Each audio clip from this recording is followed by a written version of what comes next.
noches, gracias por venir. Les pido que hagan lo que estoy haciendo yo en este instante, que es silenciarlos el celular. Hay un botoncito acá que dice modo avión o vibrador, como les guste. Bueno, entonces el primer evento que hacemos este año, es un tema muy controvertido, y para dar luz, agradecemos la presencia del economista Martín Valcorba del Ministerio de Economía y Finanzas, de la Asesoría Macroeconómica. Gracias, Martín, por estar, y sus asesores. Les cuento cómo es rápidamente este evento, que es en 3 partes. Vamos a hacer una breve presentación a través de, nosotros está Álvaro Echeide por acá, de lo que estamos haciendo en el ISIU, de autocapacitación y movilidad para este año. Luego tenemos la conferencia del doctor Valcorba sobre el tema de la inclusión financiera, y después vamos a habilitar un espacio de preguntas a través de un WhatsApp. Ustedes tienen un número, van a estar en este tema que han trabajado todos estos años con el Ministerio de Economía, Luis Silveira y el escribano Arteaga, y el presidente Conde, expresidente Conde, que no puede estar hoy acá, que van a recepcionar, y las preguntas que pues se puedan contestar por razones de tiempo se van a contestar, y el resto se las vamos a mandar a Florencia, al Ministerio, para que las evacúe si quedan algunas. ¿De acuerdo? O sea, Álvaro Echeide, te agradezco.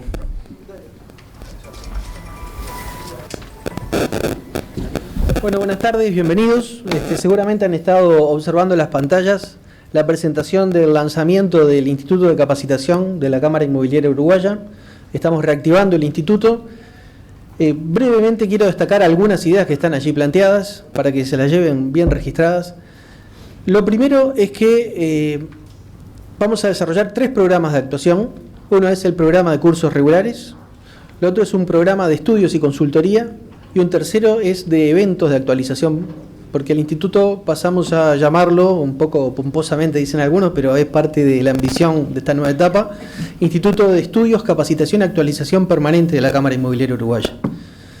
Esos 3 planes son un plan de cursos regulares que va a ser de alcance nacional. A partir de mayo es de estar en 3 sedes, Colonia, Montevideo y Paysandú. Se desarrollan cursos en 3 áreas que tienen que ver con competencias personales, competencias transversales empresariales y competencias específicas para el sector. Los cursos están previstos para todo el año en las distintas sedes, y va a haber posibilidad de subsidiar el costo de los mismos a través de un mecanismo que a partir del lunes se les va a estar comentando, invitando a participar. Un segundo programa que tiene que ver con esto que está en pantalla, que es el impacto de las transformaciones tecnológicas en el sector inmobiliario. Estamos haciendo un llamado a consultores con el apoyo del Progretec. Progretec es un programa de la Cámara Nacional de Comercios y Servicios que tiene fondos del INEFOC, por el cual estamos solicitando que nos ayuden a pensar para reinventar el futuro del segmento de trabajo nuestro, ¿sí? Estamos en cierto sentido amenazados por un conjunto de transformaciones tecnológicas, pero toda amenaza es una oportunidad, y lo que se trata es de no asustarse, sino ver cómo vamos a inventar el negocio que viene. Eso es una primera acción de esa área de trabajo. Después vamos a tener también oportunidad de ofrecer consultorías a empresas o grupos de empresas del sector en función de los resultados de ese llamado. Y un tercer área de trabajo tiene que ver con los eventos de actualización permanente, de lo cual esto es el primer evento en este plan de trabajo. Tenemos la alegría de poder contar con la presencia de Martín Valcorba y su equipo en un tema que es sensible, de gran importancia para la actividad. Hicimos para el desarrollo de todo esto una alianza estratégica con Empretec, que es un programa de las Naciones Unidas especializado en el desarrollo de empresas, la innovación y la capacitación de adultos. Y bueno, tenemos muchas expectativas para que esta nueva etapa del ISIU sea fructífera. Muchas gracias, los dejo con Martín. Nos vemos en todos los eventos.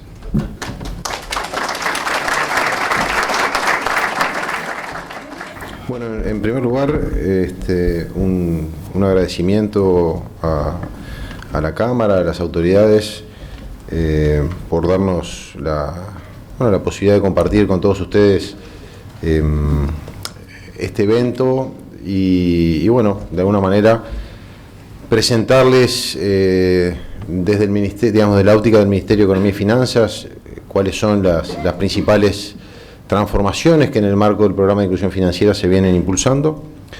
Es bueno decir que digamos, hemos mantenido durante todo este periodo, cuando la ley se aprueba en el año 2014 y de ahí en adelante, distintas instancias y mesas de trabajo conjuntas con las autoridades de la Cámara, a los efectos de poder analizar, considerar, tener en cuenta lo que son las opiniones, los puntos de vista de los distintos actores, en este caso ustedes que están aquí representados a través de la Cámara, a los efectos de poder en su momento realizar los ajustes al marco legal que se entendieron conveniente y necesario realizar, y luego también trabajar en la propia reglamentación.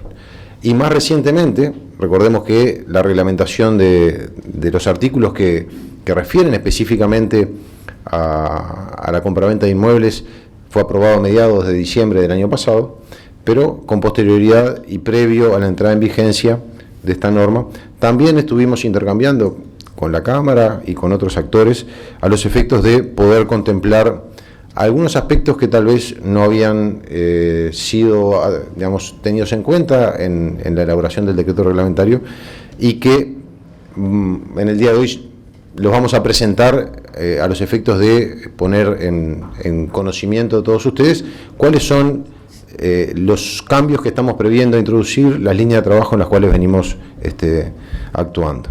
La presentación básicamente la voy a organizar en dos grandes bloques. En primer lugar, un marco breve de referencia sobre cuál es, digamos, la lógica de funcionamiento de todo el programa, que consideramos que es importante tenerlo como marco de referencia a los efectos de poder entender o poder visualizar la aplicación de determinadas normativas específicas sobre el sector en el marco de lo que es esa visión más global del programa de inclusión financiera.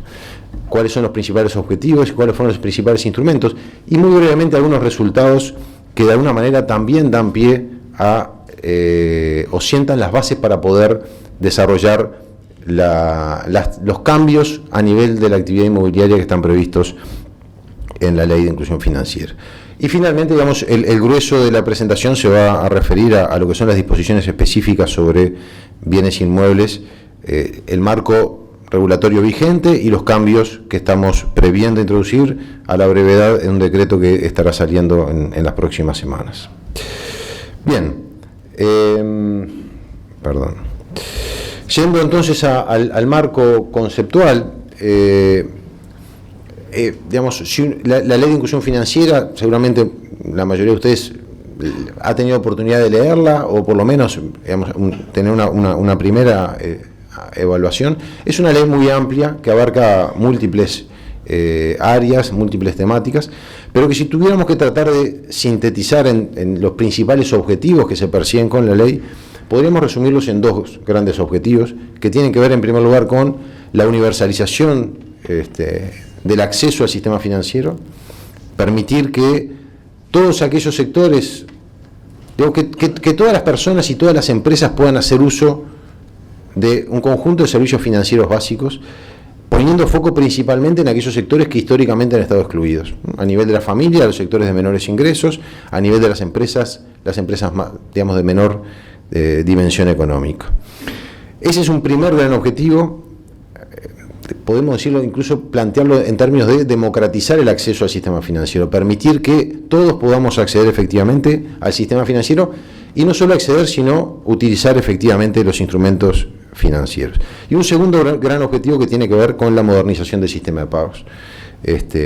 Y aquí, dentro de esto, podemos identificar la necesidad de mejorar las condiciones de competencia y mejorar sustancialmente la eficiencia en el funcionamiento del sistema de pagos, entre otras cosas promoviendo el uso de medios de pago electrónicos alternativos al efectivo, que son medios de pago más eficientes, más seguros, más cómodos y también más modernos.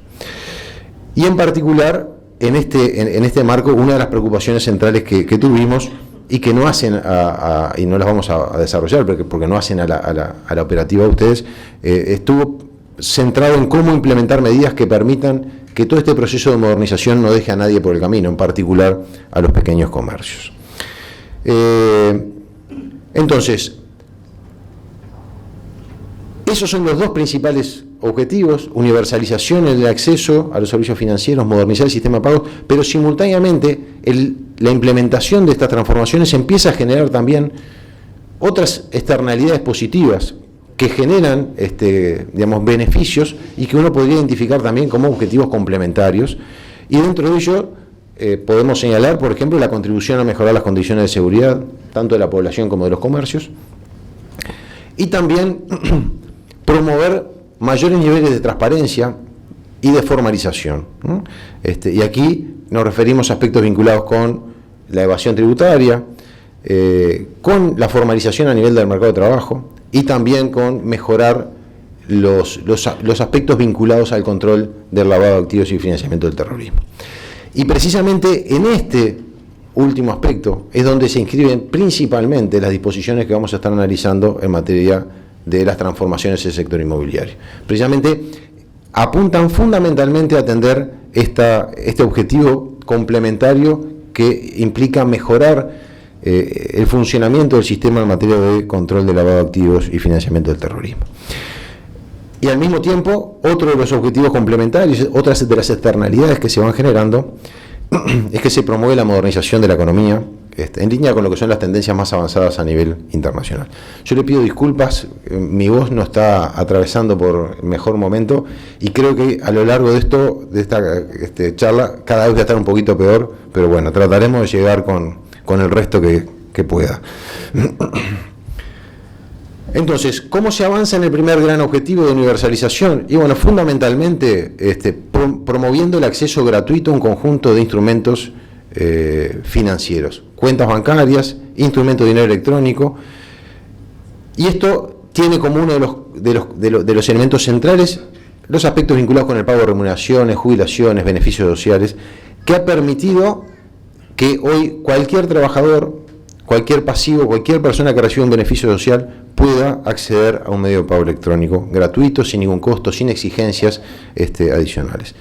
Y también esto alcanza al conjunto de los profesionales y también a los trabajadores que prestan servicios fuera de la relación de dependencia, que tienen el derecho a acceder a una cuenta gratuita o a un instrumento electrónico y que en el caso de sus operaciones están alcanzadas cuando superan las 2.000 unidades indexadas. Y de la misma manera y con este mismo objetivo de universalizar el acceso, también las empresas de menor dimensión económica, los monotributistas, los literales, también pueden acceder a un medio de pago electrónico. Y ustedes dirán, bueno, todo bien, pero ¿en qué se relaciona esto con los temas específicos de las transformaciones que se prevén a nivel del sector inmobiliario? Y bueno, porque esto lo que asegura es que al día de hoy la cobertura y el acceso a instrumentos electrónicos de pago es universal. Y después vamos a mostrar algunos números de cómo ha ido avanzando esto. Y por lo tanto, cuando nos planteamos el desafío de que se utilice el medio de pago electrónico para un conjunto de operaciones, en particular, vamos a ver vinculadas, por ejemplo, a alguna modalidad de la actividad inmobiliaria, bueno, hoy tenemos la posibilidad de que cualquier persona puede acceder en forma gratuita a un instrumento y por lo tanto puede operar en ese marco. En cuanto a lo que es el segundo gran objetivo, bueno, hubo distintas medidas que se fueron implementando con la mirada puesta a la modernización de nuestro sistema de pagos y a mejorar los aspectos de competencia como comentábamos y de eficiencia. En primer lugar está la promoción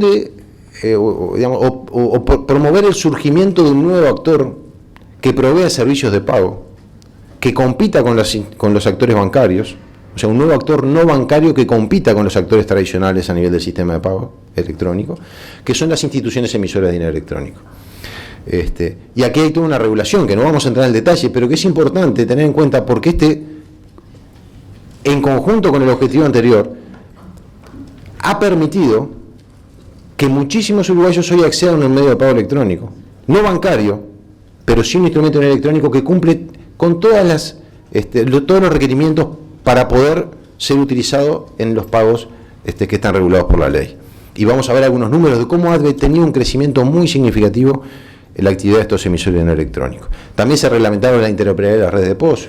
Hoy no se necesita tener 2 o 3 POS para poder aceptar todas las tarjetas. Con un solo POS uno puede aceptar el conjunto de las tarjetas. Se está trabajando en la interoperabilidad de las redes de cajeros automáticos. Se ha mejorado mucho el funcionamiento de las transferencias electrónicas y esto también tiene mucho que ver con las actividades de los pagos regulados. Y se ha mejorado mucho y todavía queda mucho camino por recorrer.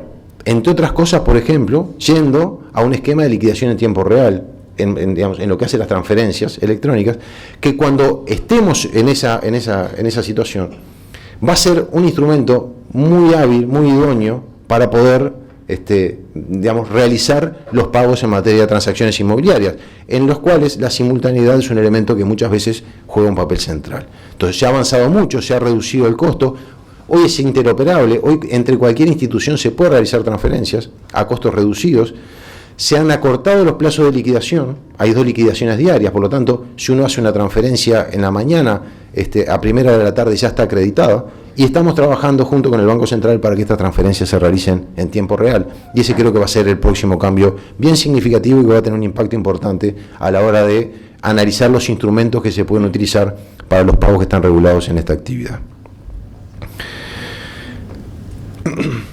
Vinculado a este objetivo también está la promoción de los medios de pago electrónicos, que aquí se inserta las disposiciones específicas que vamos a estar viendo en materia de la actividad inmobiliaria, pero que tuvo tal vez el elemento más notorio, más público, que fue la rebaja del IVA, que sirvió como un motor de transformación muy importante de este tipo de operaciones y que ha permitido que realmente el sistema de pagos se haya transformado de manera significativa y que hoy tengamos un sistema de pagos que no tiene punto de comparación con el que teníamos 3 o 4 años atrás.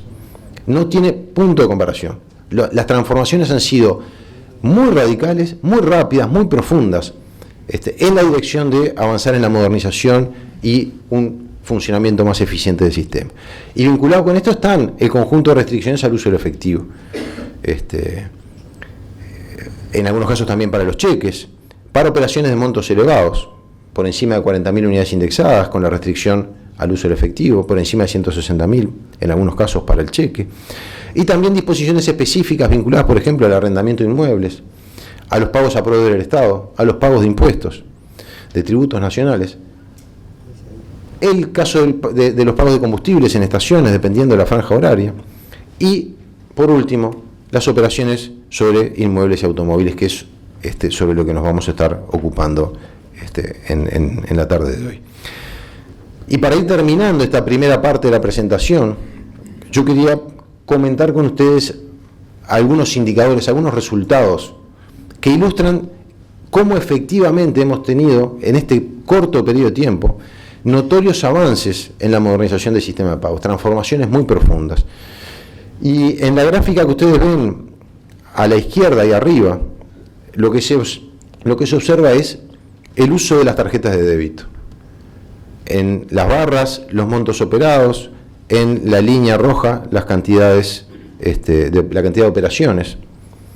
Y lo que vemos allí es que a partir del segundo semestre de 2014, cuando empieza a regir la rebaja del IVA, hay un cambio sustancial en la tendencia que venía observándose en el uso de estos medios de pago.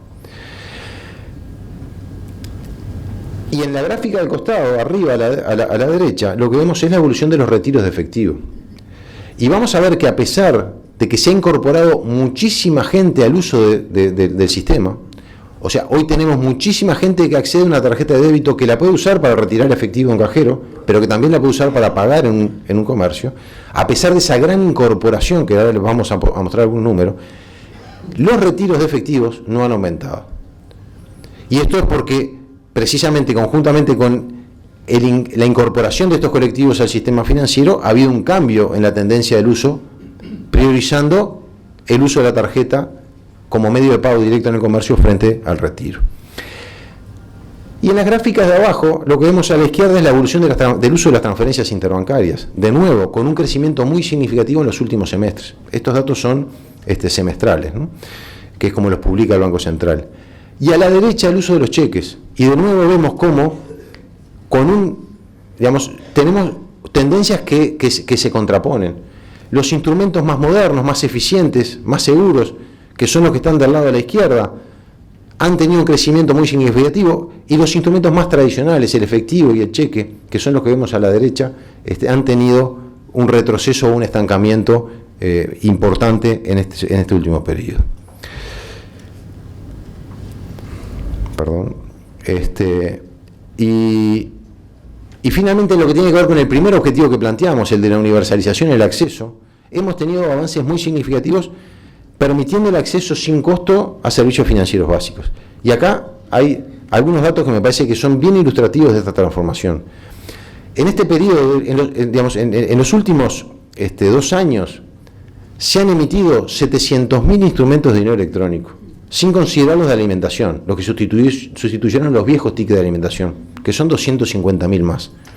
Pero sin considerar eso, estamos hablando de 700.000 instrumentos que en 2 años se han emitido, que se suman a 450.000 nuevas tarjetas de débito que en estos últimos 2 años también se han emitido.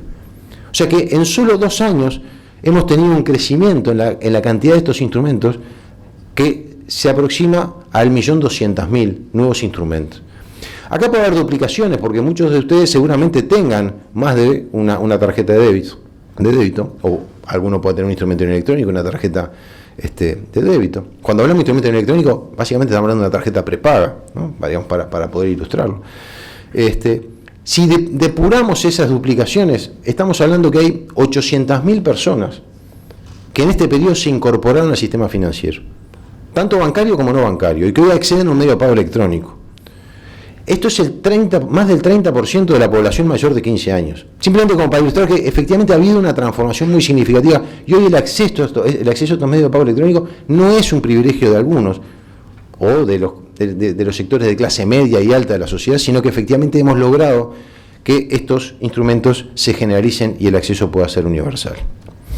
Dicho esto, entonces, entremos en lo que son las disposiciones específicas sobre bienes inmuebles. Y acá distinguimos entre lo que es la situación vigente, de acuerdo al decreto 351/017, que es el marco normativo que hoy regula estos pagos, de lo que son las modificaciones que vamos a comentar más adelante. En primer lugar, en cuanto al alcance, ¿qué cosas están comprendidas, qué cosas están alcanzadas dentro de los cambios que rigen a partir del 1 de abril? ¿No? Y esto aplica exclusivamente a todas las operaciones nuevas, las operaciones que sucedieron a partir de abril, del 1 de abril del 2018, de este año, y a los pagos asociados a estas operaciones. Entonces son los pagos nuevos de operaciones nuevas. Como criterio general, por lo tanto, no hay ningún efecto retroactivo. No están alcanzadas operaciones anteriores al 1 de abril y como criterio general no están alcanzados los pagos anteriores al 1 de abril de este año. ¿Por qué digo como criterio general? Bueno, porque hay una referencia que está en el decreto que es a la fecha cierta. Y este fue el primer, si se quiere, elemento que llevó a la confusión y a malas interpretaciones por parte de muchos actores, en particular a la Asociación de Escribanos del Uruguay. Porque la referencia a la fecha cierta está en el decreto referida a las operaciones y no a los pagos. Y por lo tanto, el requisito es que las operaciones tengan que tener fecha cierta,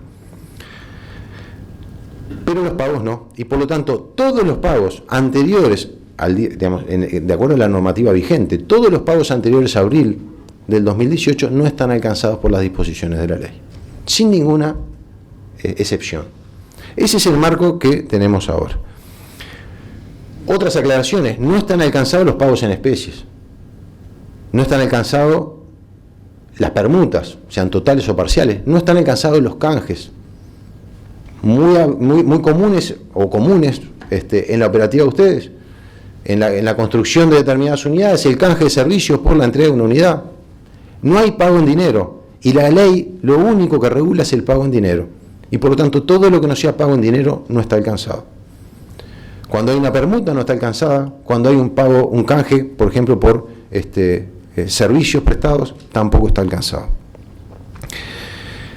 Y menos aún está alcanzado operaciones en las cuales ni siquiera hay un precio. Ya no es que el precio no se pague en dinero, sino que no hay precio, como puede ser las herencias o las donaciones. Bien. El otro elemento importante, porque también ha habido a veces mala comprensión, digamos, por lo menos planteémoslo en la hipótesis más favorable, que es importante aclarar que ningún incumplimiento de lo que prevé la norma acarrea la nulidad del acto.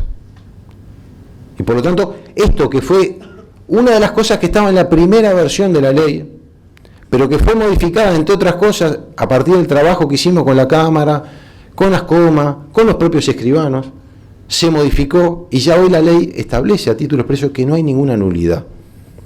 Y que cuando hay incumplimientos formales, se omitió dejar constancia del medio de pago utilizado, se puede subsanar. Y cuando hay incumplimiento sustantivo, se pagó a través de un medio de pago que no está admitido, por ejemplo, se pagó en efectivo, cuando no se puede pagar, se puede subsanar con una multa. No se subsana, pero hay una multa y una vez paga la multa, no hay ninguna consecuencia respecto al negocio. Bien. ¿Cuáles son los medios de pagos admitidos al día de hoy? Repito, esquema vigente de acuerdo al decreto actualmente vigente. Los medios de pagos que están admitidos con carácter permanente son la letra de cambio a nombre del adquirente, endosable, porque está a nombre del adquirente y que se endosa a los efectos de que pueda ser cobrada luego por el que vende, cheques cruzados no a la orden y medios de pago electrónico, transferencias u otros medios de pago electrónico.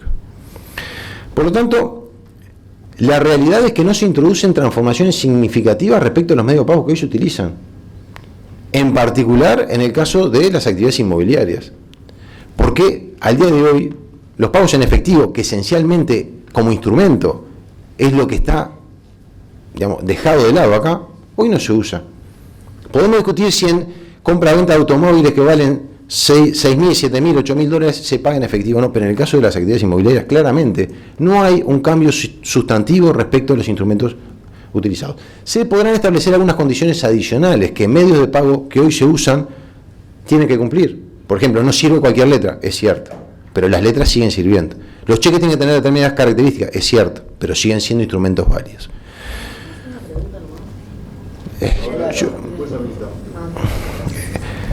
El otro tema importante, porque también cuando se empiezan a generar la sensación de que esto complica y transforma la forma en que hoy se hacen las cosas, es importante tener en cuenta que los fondos pueden tener como origen o como destino cuentas locales o del exterior. Un no residente no tiene que tener una cuenta en el país para poder operar. Y el otro elemento importante es que el que emite o el que recibe los pagos no tiene por qué ser el mismo que el que realiza la operación. Pueden ser sujetos distintos. Y por lo tanto, yo le puedo comprar una casa a nombre de mi hijo y lo pago con un cheque o con una letra o con una transferencia que sale de mi cuenta bancaria. Y eso no tiene ninguna restricción. Por lo tanto, la flexibilidad que existe en cuanto al origen y el destino de los fondos, los titulares de la cuenta y demás, es total. En el país o en el exterior y a nombre de cualquier persona. Simplemente, como vamos a ver luego, si el titular de ese medio de pago, quien recibe ese medio de pago, no es alguien que participó en la operación, se tiene que dejar constancia de quién es. Y estos son los medios que la ley establece válidos con carácter permanente. Pero también estamos admitiendo el uso de cheques diferidos cruzados.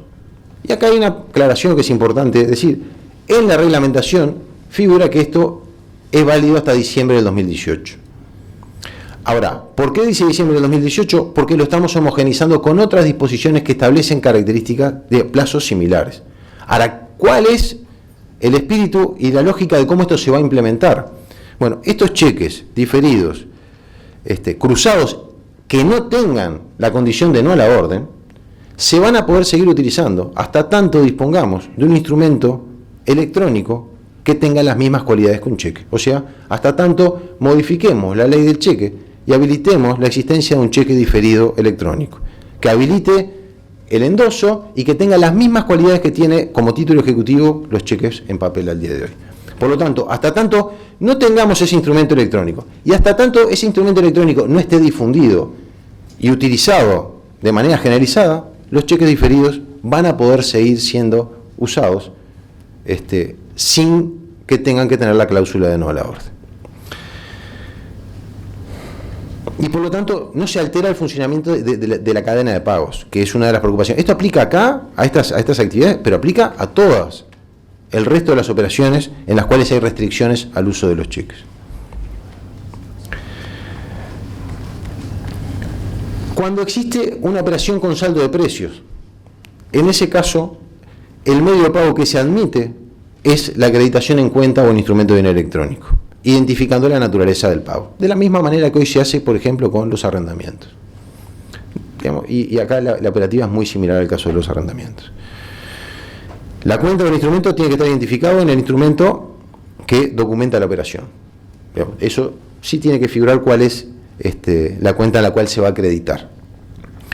Pero al mismo tiempo se establecen cuáles son los medios que se admiten como válidos para hacer esa acreditación en cuenta. Y allí están, obviamente, el depósito directo en esa cuenta, la transferencia electrónica de fondos a esa cuenta o instrumento, una letra de cambio cruzada a nombre del adquirente y también los cheques cruzados no a la orden, emitidos a nombre del titular de la cuenta, que en definitiva va luego y lo deposita. Esta es la situación al día de hoy. Vamos a ver que estamos previendo introducir algunas modificaciones que flexibilizan aún más estos mecanismos. Pero este es el esquema que está vigente al día de hoy para las operaciones con saldo de precios. ¿Cómo se deben documentar las operaciones? Bueno, los instrumentos que documenten las operaciones tienen que identificar los medios de pagos utilizados para el pago en dinero. Repetimos, el pago en dinero, que es lo que regula la ley. Y cuando el emisor o el receptor es distinto de los sujetos que participan, que realizan la operación, hay que identificar a los emisores y a los receptores. También se establece que en las operaciones con saldo de precios se puede omitir la individualización de los medios de pago, cuando tenemos operaciones con saldo de precios, debiendo dejar en esos casos, cuando no se detalla los medios de pago utilizados, constancia de que se controló que los pagos se realizaron con los medios de pago admitidos. E inclusive cuando el pago es a más de 60 cuotas, se admite como válido una declaración jurada de que los pagos se realizaron. El otro tema, que fue lo que sustituyó la nulidad, porque recordemos, originalmente lo que decía la ley era que un incumplimiento, cualquiera fuera, sustantivo o formal, generaba la nulidad del acto. Eso se modificó y lo que se estableció es que a lo que afectan los incumplimientos es a la inscripción definitiva en los registros. Y se establece que los registros públicos no van a inscribir en forma definitiva las operaciones o negocios jurídicos que no contengan las individualizaciones y constancias requeridas, o sea, cuando hay incumplimientos formales, o cuando el medio de pago utilizado es distinto al admitido, incumplimientos sustantivos. Los incumplimientos formales se pueden subsanar por una certificación notarial adjunta y no generan ninguna otra consecuencia.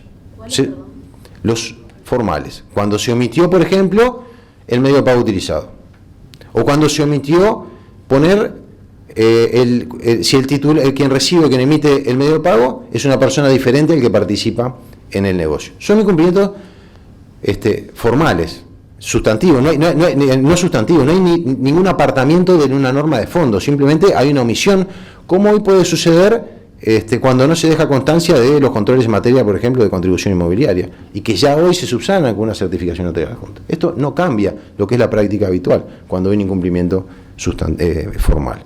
Cuando hay un incumplimiento sustantivo, o sea, se pagó en efectivo, en ese caso la inscripción definitiva se va a poder realizar luego que se acredite que se pagó la multa que está prevista, que es de un 25% del monto abonado o percibido por medios no admitidos, y en estos casos son solidarias ambas partes que participan en la operación.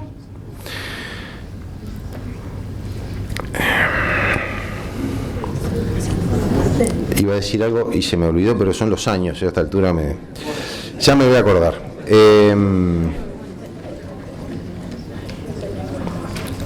Bien. Hasta acá entonces la situación que tenemos al día de hoy. Ya me acordé. Hay algunos casos que pueden ser grises. Y le voy a poner un ejemplo. Pues, nosotros hemos trabajado en forma muy coordinada en todo este tiempo con las autoridades registrales.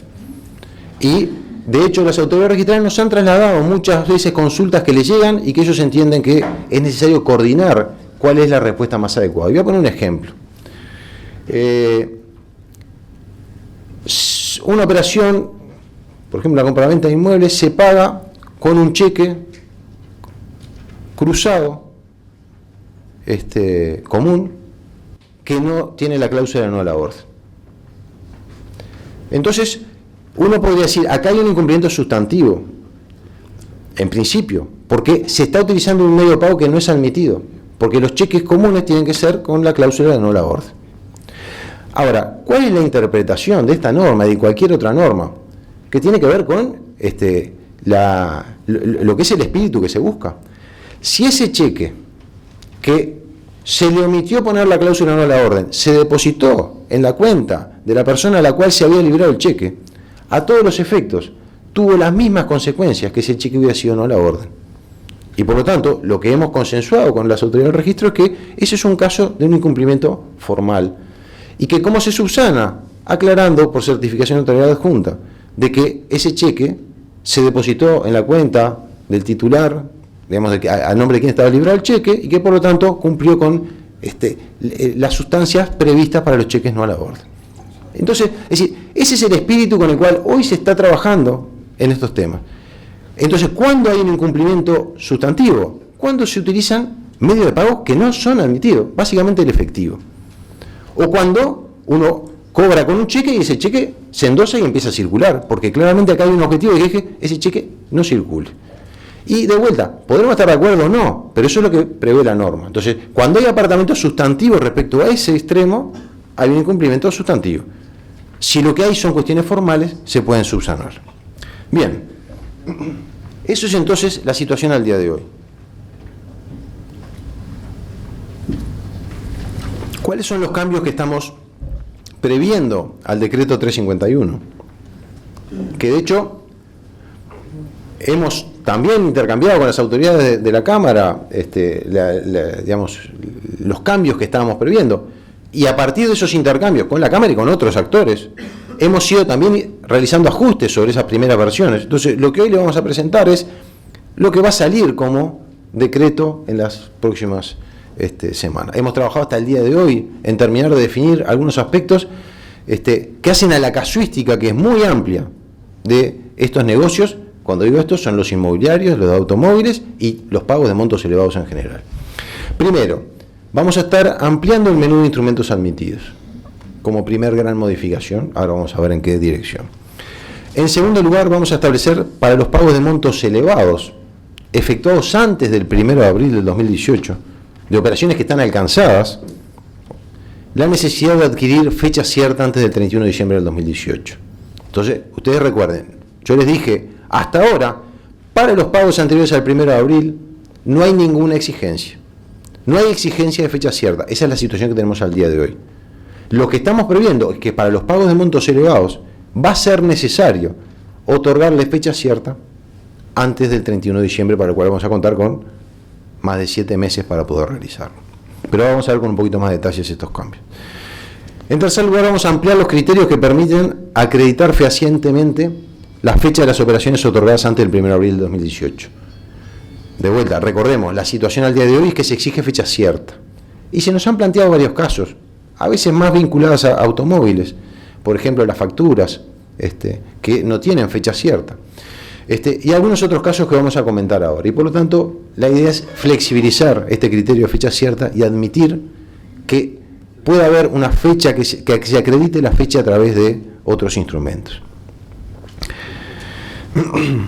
En cuarto lugar, hasta acá son cosas que vamos a desarrollar ahora a continuación. En cuarto lugar, se precisa el alcance de las sanciones para los escribanos. No vamos a entrar en detalle sobre este punto porque, salvo algunos que son escribanos, no hace a la actividad inmobiliaria, sino a la actividad como escribanos, pero tengan en cuenta que hay algunos ajustes que básicamente en lo que van a decir, bueno, ¿cuándo corresponde aplicar una sanción a un escribano? Cuando hay de nuevo un incumplimiento sustantivo. Y por lo tanto todos los incumplimientos formales no van a acarrear ninguna sanción para los escribanos.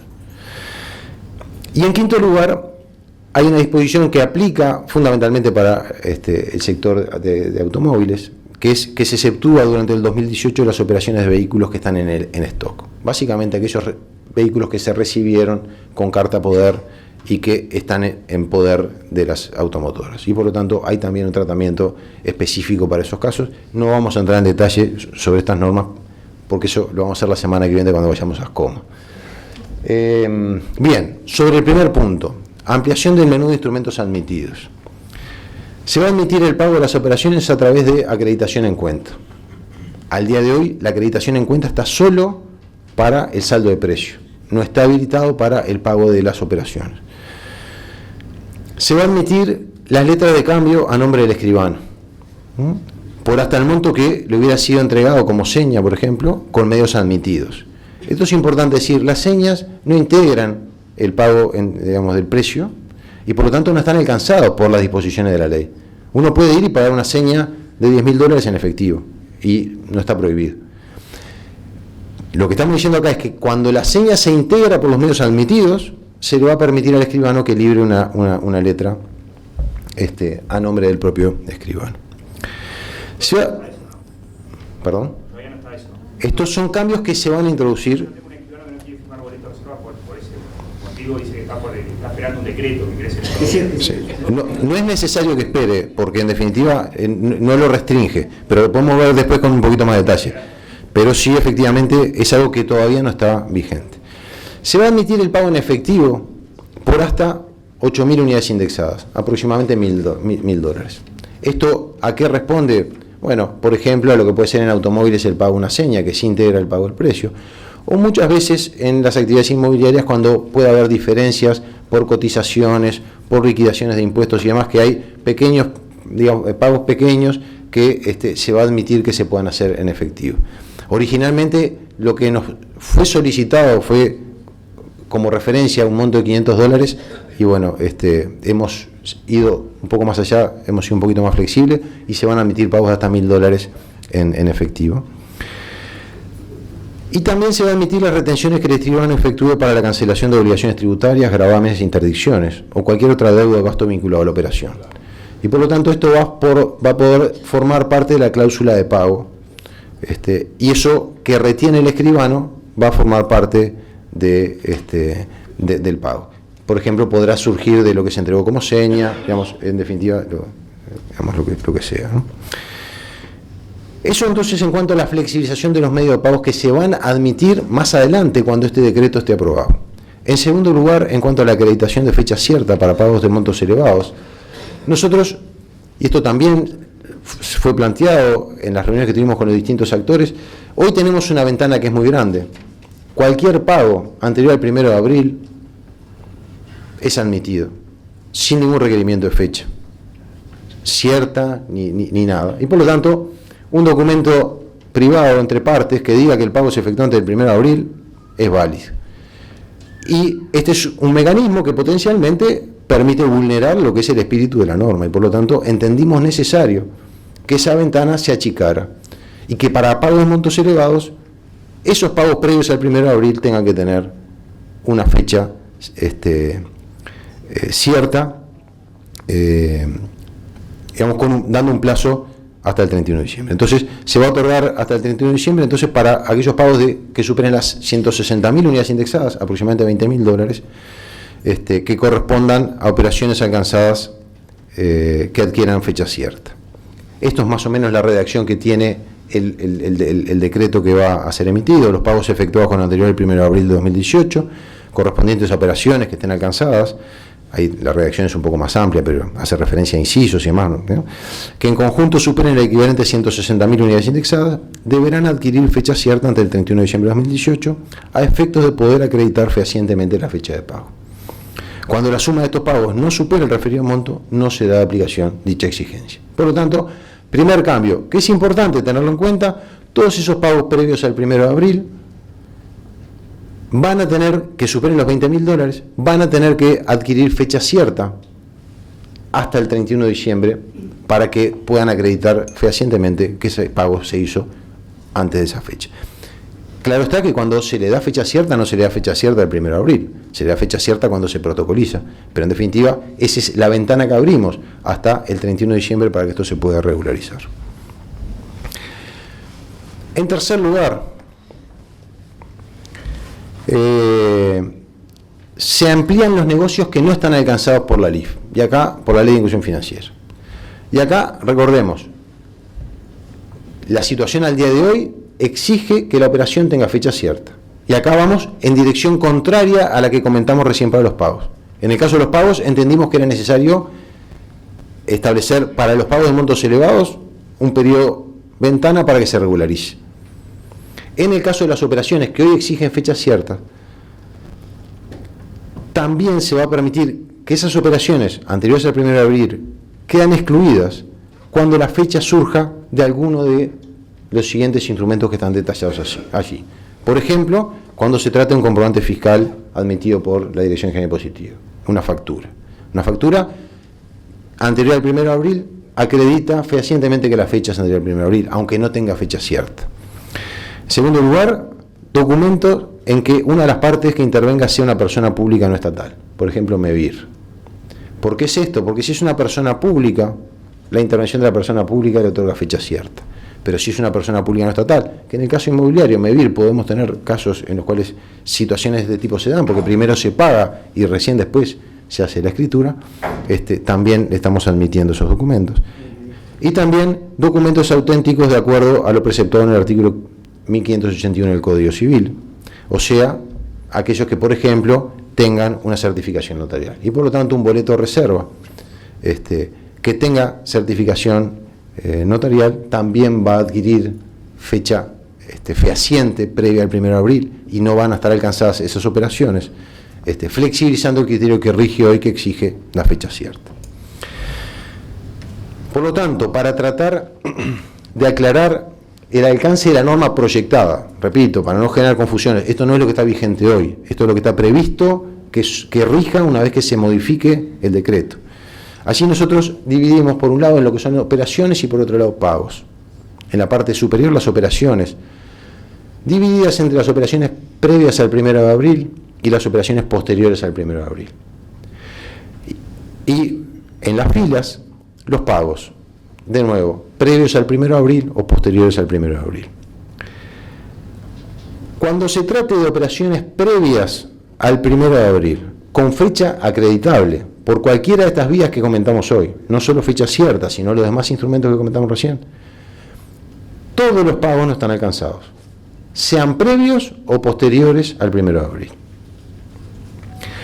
Cuando se trata de una operación previa al 1 de abril, pero sin fecha acreditable, por ejemplo, un boleto de reserva, que no tenga certificación notarial y que por lo tanto no cumple con los requisitos que veíamos de cómo acreditar la fecha fehacientemente previa al 1 de abril, en ese caso, los pagos anteriores al 1 de abril no van a estar alcanzados. Como criterio general, para todos aquellos pagos menores a $20.000, 160.000 unidades indexadas.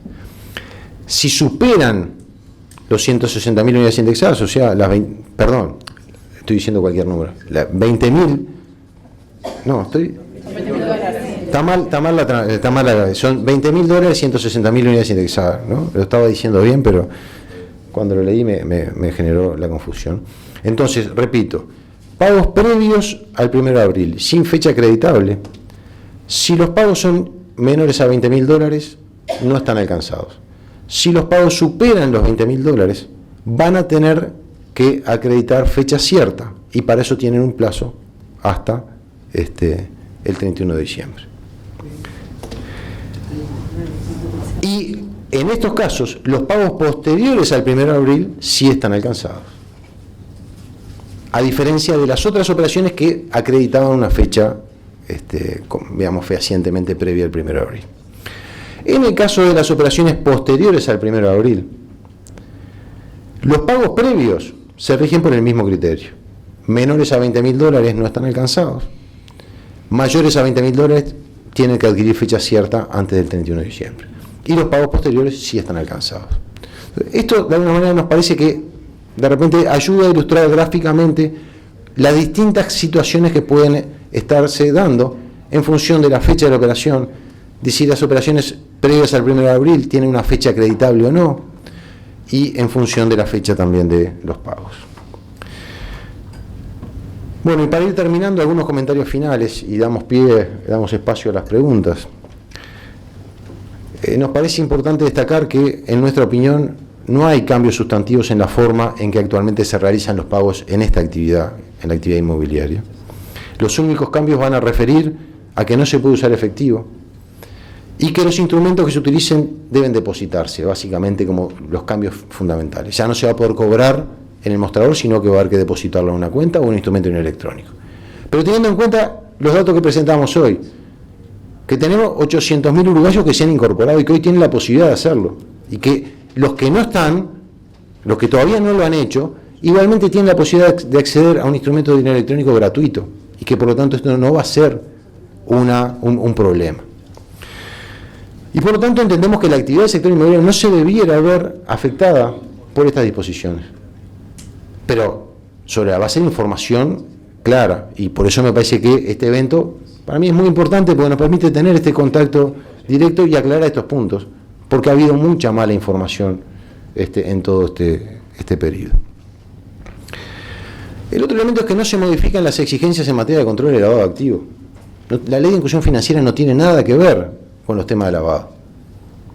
Eso no cambia, sigue siendo como hasta ahora. Lo único es que se generan mecanismos para que esos controles se puedan realizar de manera más eficiente. Pero los controles en sí no cambian, las exigencias no cambian. Lo que estaba antes nos podrá gustar o no, pero no se ve modificado por la ley. Sigue como estaba vigente hasta el momento. Y el otro elemento que también nos parece importante, por más que no sea, digamos, de la actividad directa a ustedes, pero que de alguna manera los puede alcanzar, es el hecho de que realmente para nosotros no se puede afirmar de que hay una alteración significativa en el trabajo de los escribanos. No es que acá a los escribanos le hayamos puesto una carga de trabajo insalvable. Se podrán quejar por actividades que se le fueron adjudicando previamente, pero la ley de inclusión financiera no tiene nada que ver con esto. Lo único que va a tener que hacer un escribano que hasta ahora no hacía era dejar constancia del medio de pago que se utiliza. Y nos parece que realmente no es una carga de trabajo demasiado compleja. Me podrán decir que lo que pasa es que tenemos que llevar una máquina de escribir y que no tenemos espacio para el son cuestiones meramente operativas, pero no hay una alteración significativa del trabajo de los escribanos y por lo tanto no debería haber tampoco por ese lado problemas en cuanto a la implementación de la ley.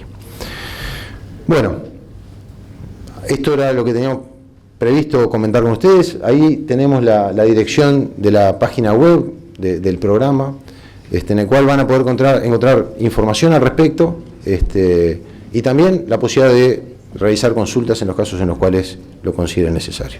Bueno, muchas gracias.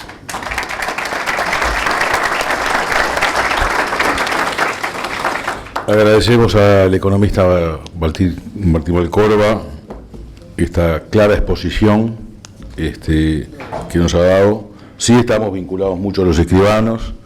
A él le consta que siempre fuimos con la bandera blanca de la paz y de diálogo en todos estos años. Pero sí, lo que dijo un colega allí, que un escribano son esas dudas que están todavía en el ambiente, y esto es buena cosa, creo que es el primer evento que estás haciendo, Martín, de este tipo, para aclarar las casuísticas con las que hemos venido hablando en el último año y la directiva anterior con los integrantes de la comisión. A través del celular, que ya tienen creo que algunas preguntas para hacerle, el 091-073-446, por WhatsApp o por mensaje de texto, les hacen llegar a la mesa y en la medida de lo posible y el tiempo que puedan disponer, se van a contestar. Perfecto. Y te hemos escuchado como en misa, no te puedes quejar. Nos preguntan, primero, la actividad inmobiliaria representa un rubro importantísimo en la economía del país y fundamentalmente esa inversión que se hace inmobiliaria procede de no residentes, ¿no? Hasta la ley de inclusión financiera, el no residente que no tenía cuenta acá, porque es absolutamente titánico poder abrir una cuenta, aunque se cumplan con las exigencias de la SENACLAF,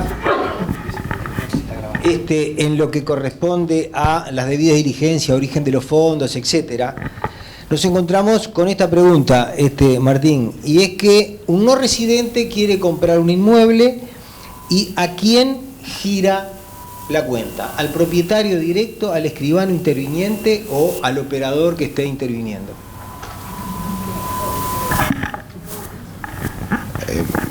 Quisiera creer de que la pregunta fue formulada antes de la exposición, porque sí, claro, si no es muy frustrante. Te digo más, desde Paysandú, pero se la tenemos que contestar. No, está Llega bien. desde Paysandú esta pregunta. Porque creo que tratamos de ser claros en el sentido de que no hay restricciones respecto a la titularidad de las cuentas y puede estar a nombre de la persona que quien intervenga en el negocio así lo disponga. Al respecto no hay ninguna restricción. La cuenta de la inmobiliaria, la cuenta del escribano, la cuenta de un familiar, digamos, no hay ninguna restricción.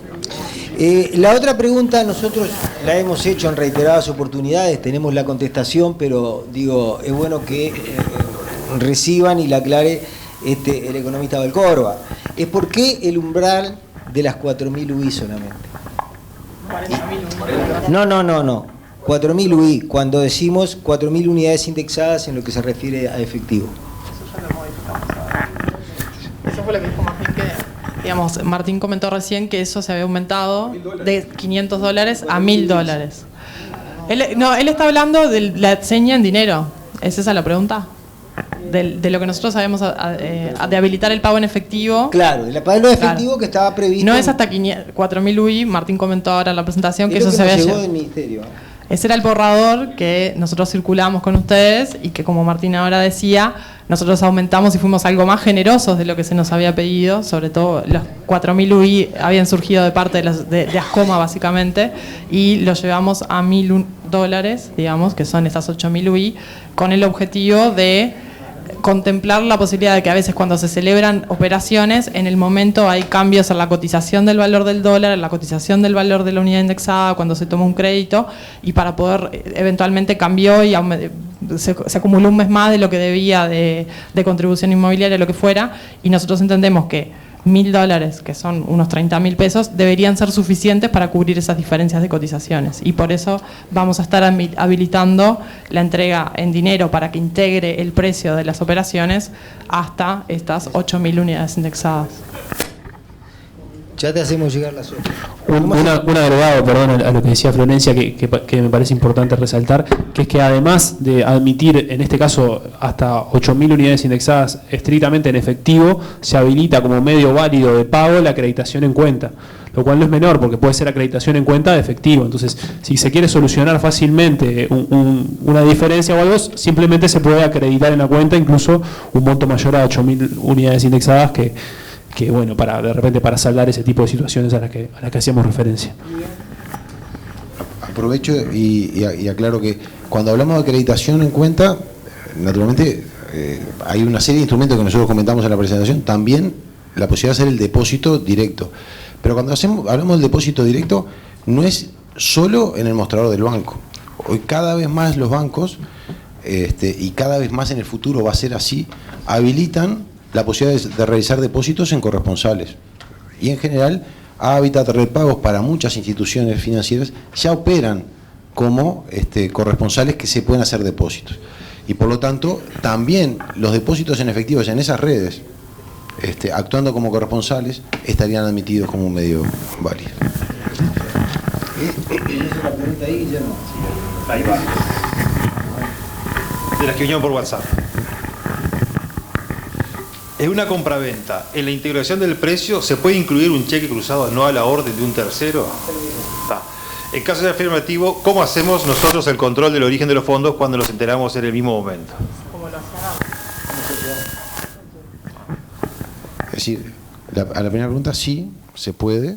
A la segunda, no hay cambios respecto a lo que es los mecanismos de control. Yo les tengo que pedir disculpas, además, no es un tema que yo domine, los aspectos vinculados al lavado, a los mecanismos de lavado, por lo tanto, pero no ha cambiado, y por lo tanto, de la misma manera que se haría hasta el momento. Cuando los vendedores son más de uno con distintos porcentajes, por ejemplo, los bancos cuando hacen hipoteca dan una sola letra, la tiene que depositar uno de ellos pero los bancos no dejan manejar fondos de terceros, como el caso de Banco Itaú que se instrumentó para esos casos. Esa es, repito, cuando los vendedores son más de uno con distintos porcentajes. Por ejemplo, los bancos cuando hacen hipoteca dan una sola letra. La tiene que depositar uno de ellos pero los bancos no dejan manejar fondos de terceros, como el caso del Banco Itaú. ¿Qué es instrumento para esos casos? Yo lo que preguntaría es cómo se hace el día de hoy, porque me imagino que esa misma operativa hoy se hacía así y se resolvía de alguna manera. Porque si es el banco en el cual le pide un crédito y me da una letra, hoy ya se pagaría así de alguna manera. No conozco cómo se resuelve, pero precisamente esa operativa no se ve afectada por la ley de inclusión financiera, ¿no? El tema es que en esos casos que lo hace la sesión de hipoteca, el banco está emitiendo una sola letra, o sea, un dueño 5 días. Te pasa en los casos que los bancos, y a mí me pasó, ustedes tienen el ministerio que se puede ubicar la cuenta de un tercero, y que los bancos contesten que la reglamentación ya estaba bien, pero que ellos no dejan manejar plata de terceros en las cuentas propias. Entonces, si yo vendo, o sea, si pongo mi cuenta, lo puedo poner una de ellas. Los bancos no lo están dejando, no ustedes. Yo creo que tiene que haber un diálogo ahí, porque fue una negociación demasiado complicada. Yo repito, esto no cambia respecto a la situación que tenemos hoy. A mí no me queda muy claro si se trata del origen de los fondos, o sea, de que la plata sale de cuentas diferentes, y en ese caso, si sale de cuentas diferentes, se pueden solicitar letras diferentes. Si es cuando se reciben, y en el ejemplo me pareció que era eso, el banco me da una letra y me da solo una letra, eso ya existía hoy, digamos, no sé, yo realmente no creo que haya ningún cambio digamos, que surja a partir de la ley. Pero la pregunta me viene bien para aclarar otra modificación, porque nosotros fuimos a las cuestiones más importantes que están previstas en el decreto. Y es el caso que tiene algo que ver con esto, y son la exigencia de que la letra esté a nombre del adquirente. Entonces se presenta el caso cuando tenemos más de un adquirente. Y en ese caso estamos incluyendo en esta modificación del decreto que cuando hay más de un adquirente, alcanza con que la letra esté a nombre de uno de esos adquirentes.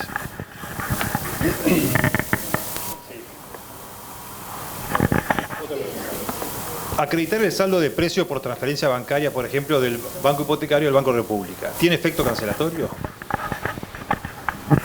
La transferencia electrónica es uno de los medios de pago electrónico que están admitidos y por lo tanto no tiene ningún inconveniente. Estoy de acuerdo con eso, sí. Teóricamente todos estamos de acuerdo. El tema es la práctica. Ha pasado colegas privados que el banco hipotecario hace una transferencia al broker y queda en un limbo por 24 o 48 horas. El banco hipotecario dice que el dinero salió y el banco dice que nunca le llegó. Sí. Claro, digamos, si se recuerda, digamos, fue uno de los casos que yo mencioné cuando hablé de las transferencias, y que precisamente en lo que se está trabajando, no nosotros, sino el Banco Central, quien que regula estos aspectos, es en que las transferencias se puedan hacer a tiempo real. Y por lo tanto subsanando ese problema, porque eso es así, hoy funciona así, y no es entre el Banco Hipotecario y el Banco República. Transferencias entre cualquier institución tienen el mismo problema, y es que no se realizan a tiempo real. Y por eso es que nosotros estamos previendo que este instrumento va a ser más útil cuando efectivamente las transferencias se puedan liquidar a tiempo real, que esperamos que sea en el correr del primer semestre de este año.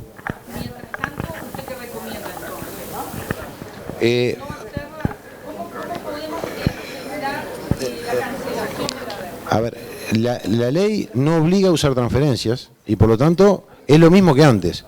Alguien podía usar la transferencia como medio de pago, o alguien podía decir, yo no la quiero usar precisamente por ese problema. Y no hay ningún problema. Si no se usa transferencia, se usará una letra. Puede estar a nombre de uno, si hay más de un adquirente, cualquiera de los dos. También puede estar a nombre del escribano, lo que corresponde por la parte de la seña.